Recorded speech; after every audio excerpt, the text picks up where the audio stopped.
오늘 본문 2절에서 외식하는 자가 되지 말라 할 때 이 외식하는 자의 헬라어 원어의 뜻은 히포크리테스입니다. 이 히포크리테스라고 하는 단어의 문자적인 뜻은 이겁니다. 배우 또는 연기자. 배우가 되지 말고 연기자가 되지 말아라. 배우라는 직업, 연기자라는 직업을 갖지 말라는 뜻으로 오해하시면 그 옛날에 저와 같은 모습이 되겠죠. 여러분, 인생을 연기로만 일관할 수는 없잖아요. 우리가 인생을 살아가는 우리의 삶 자체가 연기일 수는 없는 거거든요.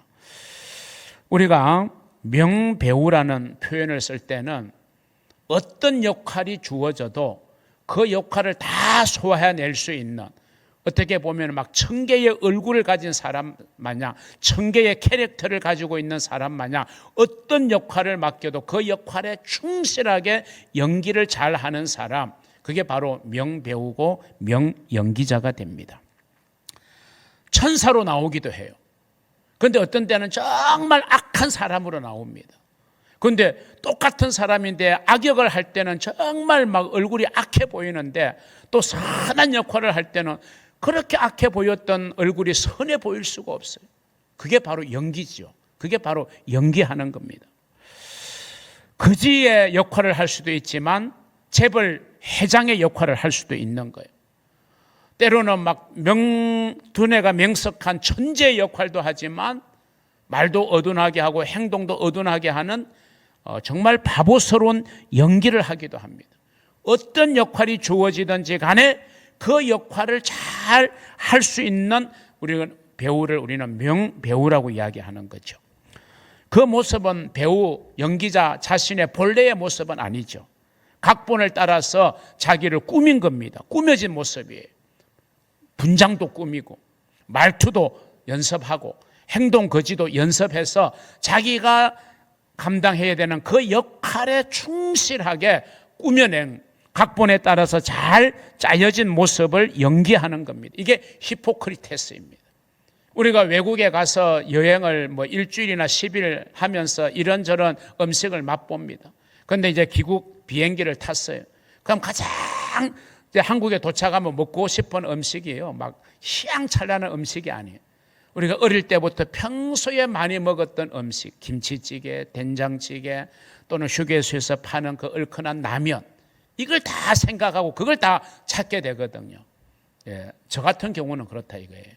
여러분, 그렇게 하는 거예요. 그래서 외식이라는 거는 어쩌다 할 수 있는 거지, 그게 일상처럼 우리가 외식을 할 수 있는 거는 아니죠. 우리 몸의 건강을 위해서는 가정식을 꾸준히 하는 게 이게 굉장히 중요하죠. 자, 마찬가지로 외식, 위선으로 일관된 인생을 우리가 살 수 없는 거예요. 여러분의 인생을 언제나 외식으로 또 위선으로 꾸며가지고만 여러분이 건강한 인생을 절대로 살 수가 없는 거예요. 우리의 인생이 건강한 인생이 되려면요, 외식하는 거 아니에요. 꾸미는 거 아니에요. 연기하는 게 아니에요. 진솔해야 돼요. 솔직해야 돼요. 그래야 우리의 인생이 건강한 인생이 되고 다른 사람들이 가까이 하면서 함께 하고픈 인생이 되지, 날마다 자기를 꾸미고 없는 것을 있는 것처럼, 모르는 걸 아는 것처럼, 그렇지 않는 것처럼 계속 꾸미는 거, 한두 번은 우리가 속을 수 있지만 그게 반복되는 사람에게는 우리가 신뢰가 안 가요. 야, 저 사람은 가까이 하지 못할 사람이다. 그래서 그 주변에는 사람이 점점 줄어들게 되는 거잖아요. 여러분, 연극이라는 것은 무대에서만 하는 거지 일상생활에서 어떻게 연극이 통하겠어요? 무대에 올려질 때, 화면에서 뭔가를 공연할 때만 그게 연극이 되는 거지, 통하는 거지, 일상생활 속에서 되는 게 아니에요. 그래서 연예인들이 많은 대중들의 스포트라이트를 받지만, 그런데 그들 가운데 탈선하는 사람들의 비율이 참 많아요. 왜? 무대에서는 연기해서 사람들의 시선을 사로잡지만 그들이 무대에서 내려오면 일상의 생활은 무대가 아니거든요. 이게 뭔가 허전한 거예요. 무대에서 느끼는 그 어떤 카타르시스, 그 어떤 감정을 일상의 삶 속에서는 못 느끼기 때문에 허전해서 그것이 이제 탈선의 한 계기가 되고 출발점이 되는 경우가 허다합니다. 연극은 실제의 삶 속에서는 할 수 없는 거예요. 실제의 삶 속에서는 가면을 벗어야 되는 거예요. 위선을 벗어버려야 돼. 그래야 건강한 삶을 우리가 살아갈 수가 있고 진실한 모습으로 우리가 사람을 대해야지, 우리가 나를 딱 숨겨놓고 위선과 외식으로 사람을 대하면요, 금방 사람은 나를 알아봐요. 그럼 나와 함께 하지를 않아요. 자, 오늘 본문이 우리에게 주는 교훈을 몇 가지로 한번 생각해 보고자 합니다. 첫째는요, 사람에게 보이려고 하는 행위를 조심하라. 이렇게 주님은 우리에게 말씀하셔요. 사람에게 보이려고 네가 행하지 말아라. 여러분, 중국의 고전에 중용이라는 고전이 있죠. 이 중용에 보면 다음과 같은 말이 있습니다. 숨겨져 있는 것보다 더 잘 보이는 것이 없고 아주 작은 것보다 더 잘 드러나는 것이 없다. 그러기에 군자는 홀로 있을 때 스스로를 삼간다. 우리의 보통 생각하고는 정반대의 지금 주장을 하잖아요. 우리는 숨겨져 있는 것은 사람에게 잘 보이지 않을 거라고 생각합니다. 아주 작은 것, 사람의 눈에 잘 띄지 않고 드러나지 않을 거라고 생각합니다. 그래서 사람들은 홀로 있을 때 누구도 나를 보지 않기 때문에 본인이 풀어지고 본인이 사람들이 볼 때와의 생각과 말과 행동과는 다른 말과 행동과 생각을 하는 경우가 우리 보통 사람들의 생각이에요. 그런데 이 중용에서는 그렇지 않다라고 말합니다. 자, 오늘 본문으로 돌아와서 예수님은 우리에게 무슨 말씀을 하고 있느냐? 네가 무슨 일을 하든지 누가 꼭 네가 하는 걸 봐주고 인정하고 칭찬해 주기를 원하는 속물 권성을 네가 버려야 된다. 그거 조심해야 된다. 그러면 인생의 참 기쁨과 행복을 못 느낀다는 거죠. 1절을 보실까요? 사람에게 보이려고 그들 앞에서 너희의 의를 행하지 않도록 주의하라. 그리하지 아니하면 하늘에 계신 너희 아버지께 상을 받지 못한다 그랬습니다. 여러분, 예수님 당시에 유대 종교 지도자들이 바로 서기관들과 바리새인들이었습니다. 이 서기관들과 바리새인들의 삶은요, 겉으로 보면 굉장히 우리가 존경할 만한 그런 삶을 살았어요. 그들은 정기적으로 기도했고 정기적으로 금식했고 그리고 구제하는 일에 힘을 쏟았어요. 이 구제와 기도와 금식에 힘썼어요. 오늘 우리 그리스도인으로서 우리가 따라갈 수 없을 정도의 그들은 철저하게 그 일에 힘을 썼어요. 그래서 그랬기 때문에 존경받아 마땅하고 칭찬받아 마땅할 사람들이에요. 그런데 예수님은 그들을 어떻게 하셨어요? 책망을 하셨어요. 서기관들과 바리새인들을 책망하셨어요. 그들이 들은 주님의 책망의 핵심이 뭡니까? 이 외식하는 자들아, 이 위선자들아, 너희는 겉은 회칠한 무덤이면서 속은 냄새나는 무덤과 같다. 속은 그렇지 않으면서 겉만 치장하고 있는 그런 회칠한 무덤과 같은 이 외식하는 서기관들이라 바리새인들이라고 주님이 심하게 채찍을 하셨어요. 그 이유가 뭡니까?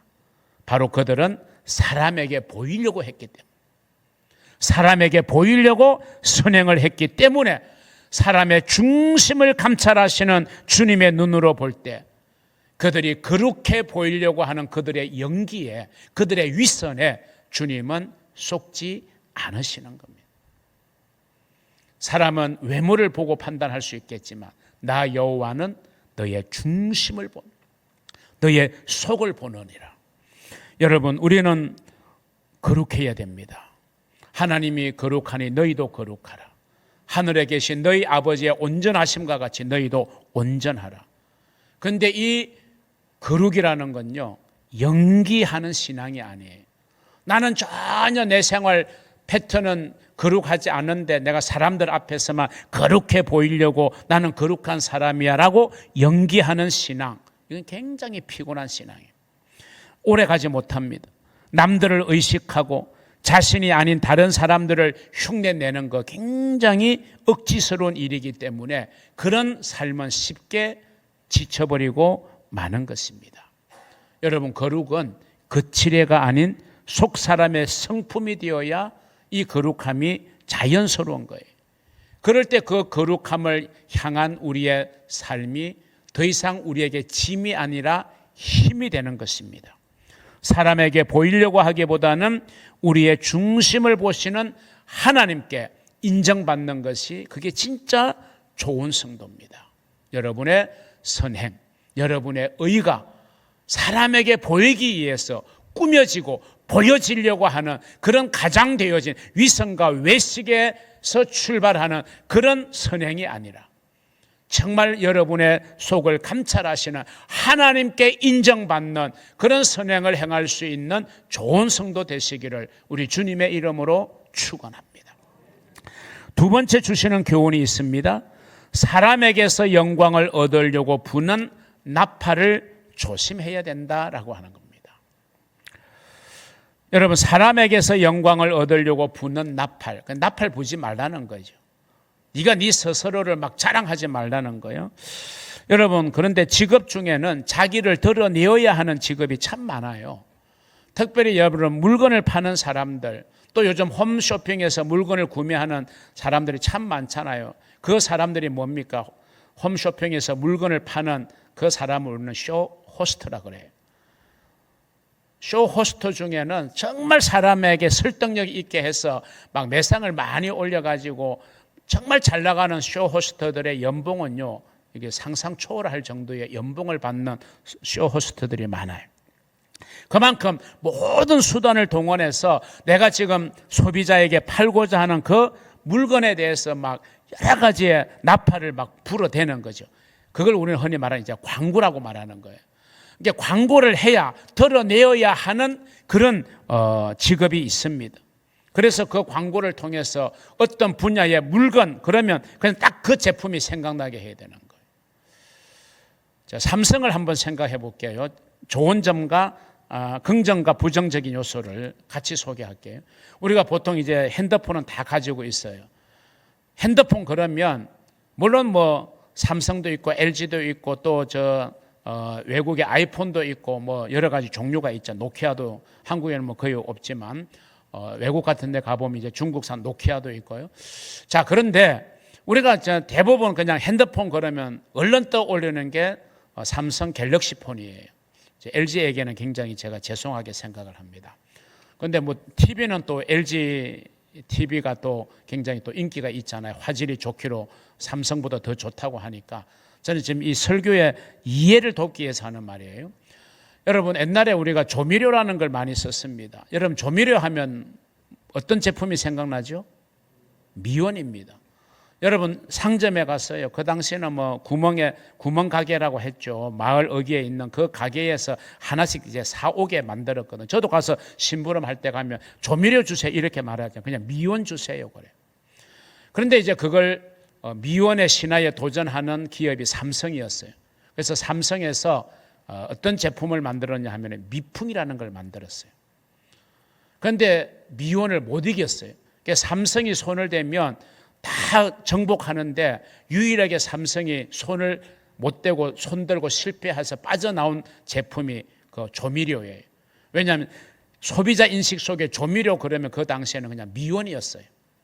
이게 뭐 미풍을 만들어내서 아무리 광고해도 그냥 백성들의 내리 속에 조미료 그러면 미원인 거예요. 그래서 미풍이 조금 나오다가 이제는 중단이 되어졌죠. 그만큼 광고가 중요하잖아요. 사실 그래서 광고비를 기업에서 엄청나게 쏟고 있는데요. 근데 그게 알고 보면 참 아이러니하죠. 그 우리가 내는 물건값 그 안에는 사실 원가만 있는 게 아니라 광고비도 다 물건값에 포함되는 거예요. 그래서 결국 비싼 돈 들여서 광고하는 거는 결국 누가 광고비를 대는 거냐? 그 물건을 사는 소비자가 다 그 광고비도 우리가 대고 있는 거예요. 여러분, 이렇게 광고를 해야 되는 부분이 있어요. 그 비용을 우리 이제 나팔 비용, 광고 비용이라고 하잖아요. 그런가 하면 나팔 부는 것을 조심해야 되는 사람들도 있어요. 여러분, 국가정보원에 근무하는 사람들 사실 자기의 하는 일을 드러내면요, 이거는 벌을 받아야 돼요. 그게 국가정보원 법에 있어요. 그리고 공무 중에 얻었던 지식을 퇴직하고서라도 발설하면요, 반드시 처벌을 받게 되어 있어요. 왜? 국가의 기밀을 다루고 있는 부서이기 때문에. 그래서 국가정보원에 그 슬로건이 뭡니까? 음지에서 일하고 양지를 지향한다. 우리는 정말 드러나지 않게 음지에서 일하지만 우리가 꿈꾸는 것은 밝은 세상이다. 양지를 지향한다. 그런 슬로건을 내걸 만큼 양지를 위해서 음지에서 소리 없이 일해야 되는 사람들이 바로 그런 정보원들이거든요. 여러분 또 직업 중에 비서, 여러분 비서라고 하는 것, 이것도 결국 자기를 드러내는 직업이 아니잖아요. 사장을 보좌하면서 얻었던 지식을 비밀에 붙여야 돼요. 그래서 비서의 그 비자가 비밀이라고 할 때 그 비자인 거예요. 그래서 그림자처럼 뒤에서 보조하는 직업이 비서예요. 여러분 신앙인들도 마찬가지입니다. 우리가 신앙생활을 하고 봉사를 하고 충성을 하고 교회를 섬기면서요, 자기의 영광을 얻으려고 막 나팔을 불면 안 되는 거예요. 내가 교회를 위해서 이런 일을 하는데, 이런 봉사를 하는데, 내가 오늘 시간 내어서 교회 와가지고 이런 좀 공사를 하고 이걸 좀 고치고 있는데, 목사님이 나와서 알아줘야 되고 칭찬해줘야 되고 사람들이 내게 수고한다고 박수 쳐줘야 되고 좀 교회가 내 수고를 알아줘야 된다. 그렇게 생각하고 봉사하지 말라는 거예요. 성경은 사람에게 영광을 얻으려고 나팔 부는 거 하지 말라는 거예요. 드러내지 말라는 거예요. 사람들이 몰라줘도 인정하지 않아도 주님 바라보고 내가 이 일에 기쁨으로 하면요, 그것이 주님에게 상을 얻을 수 있는 것이다. 그 말을 오늘 주님은 하고 있는 겁니다. 여러분 우리가 오늘 본문의 주제 가운데 하나가 구제잖아요. 구제. 어떤 면에서 이 수제의연금도 우리가 구제헌금과 마찬가지거든요. 이 구제는요, 나를 드러내기 위한 수단으로 우리가 활용해서는 안 되는 거죠. 정말 하나님이 내게 주신 사랑, 하나님이 내게 주신 구원의 은혜를 생각하니까 내가 어떻게 그 구원의 은혜, 하나님의 사랑의 은혜, 하나님이 내게 쏟아 부어주신 축복의 은혜를 내가 보답하며 살까 생각할 때 정말 힘들고 어려운 사람들을 돕는 일에 내가 조금이라도 보태야 되겠다. 이런 마음으로 우리가 드리는 것이 구제고 그게 헌금의 개념인 것입니다. 우리가 정말 주님의 사랑을 실천하는 한 수단으로 이용해야 되는 것이지, 우리가 구제한다고 해서 남을 돕는다고 해서 그것을 막 과시하게 하는 것은 그건 올바른 태도가 아니라는 거예요. 자, 2절을 볼까요? 그러므로 구제할 때에 외식하는 자가 사람에게 영광을 받으려고 회당과 거리에서 하는 것 같이 너희 앞에 나팔을 불지 말라. 진실로 너희에게 이르노니 그들은 자기 상을 이미 받았느니라.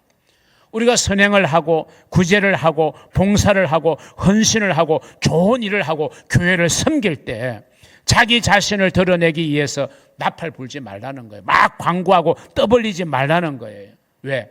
구제, 봉사, 헌신은요 선전이 아니에요. 그건 선행입니다. 선행하는 것입니다. 그래서 사람에게 영광을 얻기 위해서 자신을 자꾸 드러내면 이미 하나님께 받을 상급을 잃어버린다고 오늘 주님은 말씀하셨어요. 그러므로 우리는 사람에게서 영광을 얻고 칭찬을 얻고 인정을 받으려고 하지 말아라, 그렇게 말씀하고 있는, 이게 좋은 성도의 자세인 것입니다.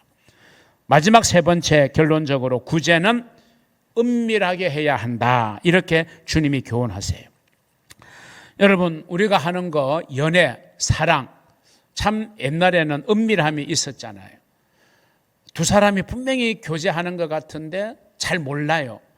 그런데 한참 지나고 6개월이 지나고 1년이 지나면 그때 이제 친한 친구들이 좀 이상하다, 흔히 말하는 이제 썸 타는 것 같다, 그러다가 이제 나중에서 알게 되는 좀 이런 은밀함과 신중함이 있었어요. 근데 요즘 젊은 세대 청년들은 금방금방 드러나는 것 같아요. 나는 이 사람하고 교제합니다. 그래서 요즘 핸드폰이 다 있으니까 그 카톡상에 사진 올리고 뭐 페이스북하고 인스타하고 이런 거 하다 보니까 막 이제 만난 지 뭐 얼마 되지 않아 했는데도 누구든지 알 수 있을 정도로 이 두 사람이 교제하고 있구나. 뭐 그게 나쁘다는 건 아니에요. 나쁘다는 건 아닌데, 그러다가 또 어느 한 순간에 뭐 생각이 다르고 또 성격이 안 맞으면 또 서로 좋게 이제 정리할 수도 있는 거거든요.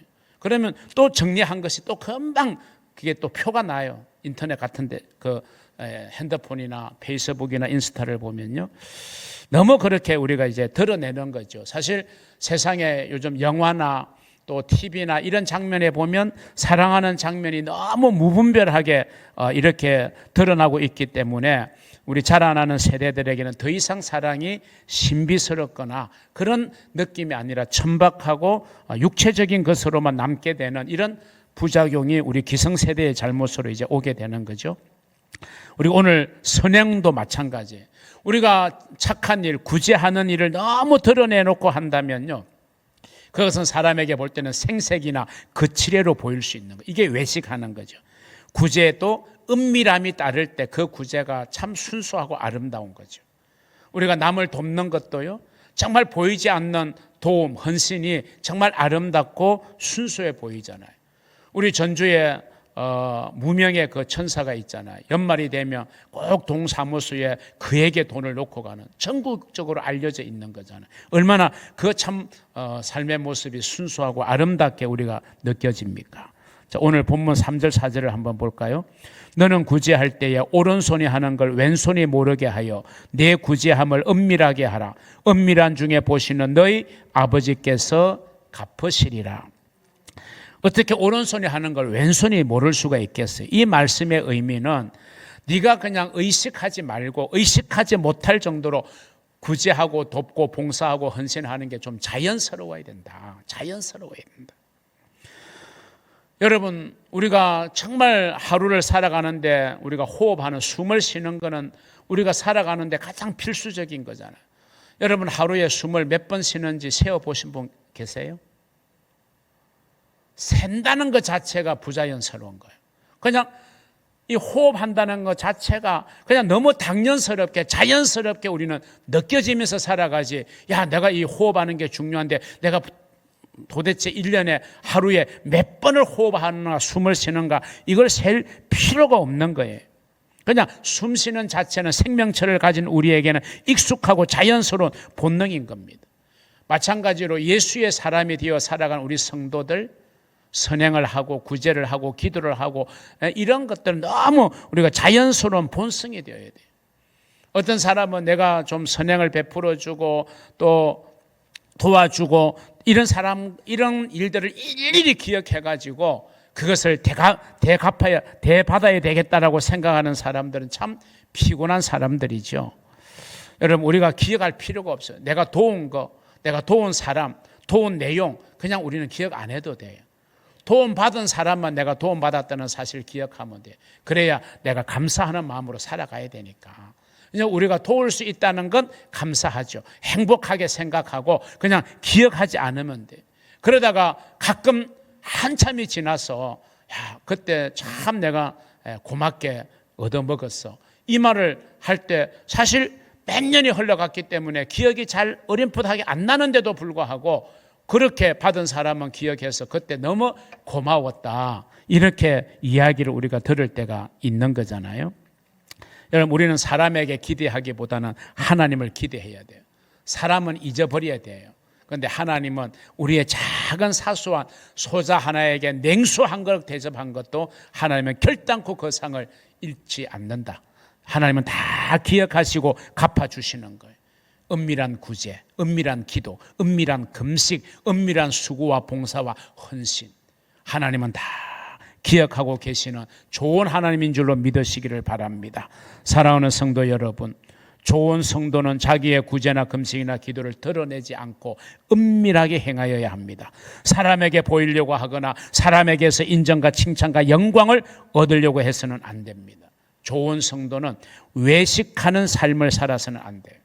은밀한 중에 우리를 보고 계시는 하나님을 의식하고 하나님만 바라보고 하나님만 아시면 만족한 그런 삶으로 하나님의 기쁨이 되는 참 좋은 성도들, 바로 저와 여러분이 될 수 있기를 주님의 이름으로 축원합니다.